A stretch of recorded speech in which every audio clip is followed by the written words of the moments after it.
गेल्या अनेक वर्षांपासून दुरावस्थेत असलेल्या नाशिक जिल्ह्यातील सिन्नर तालुक्यातील दातली माळवाडी रस्त्याचं काम सुरू होताच वादाच्या भोवऱ्यात सापडलेलं आहे।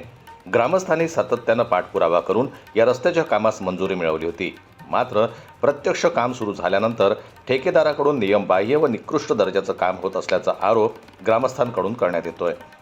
सिन्नर शिर्डी महामार्ग ते नाशिक पुणे महामार्गाला जोडणाऱ्या सुमारे 10 किलोमीटर लांबीच्या या दातली माळवाडी रस्त्यासाठी सुमारे 8 कोटी रुपयांचा निधी शासनाकडून मंजूर करण्यात आला आहे।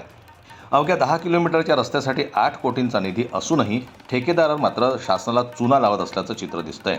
कामाचा निकृष्ट दर्जा पाहून नागरिक संतप्त झालेत।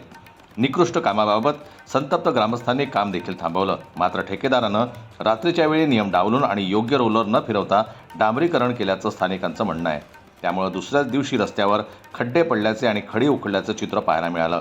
या प्रकरणी दातली येथील सरपंच हेमंत आव्हाड, पोलीस पाटील सुनील चांदरे, शरद शेळके, मोहन बाबड आणि माजी सरपंच हेमंत बाबड यांनी अधिकृत तक्रार केली आहे। काम सडक योजनेतून सदर रस्त्याचं कामकाज चालू आहे। कामकाज अतिशय निकृष्ट दर्जाचं आहे। तुम्ही बघू शकता हाताने सुद्धा डांबराचं या ठिकाणी निघून येतंय आणि परिस्थिती बघितली तर हा डांबरीकरणाचा 25 mm चा लेअर असून अक्षरशः 15 mm चा लेअर मारून ठेकेदार हा रात्री काम करतोय। ग्रामसभेत 2 वेळा ठराव मंजूर करून संबंधित अधिकाऱ्यांना देण्यात आला। मात्र तरीही अधिकाऱ्यांनी प्रत्यक्ष पाहणी न करता दुर्लक्ष केल्याचा आरोप ग्रामस्थांनी केलाय। दातली माळवाडी हा रस्ता 2 राष्ट्रीय महामार्गांना जोडणारा असल्यानं या मार्गावर मोठ्या प्रमाणात वाहतूक असते।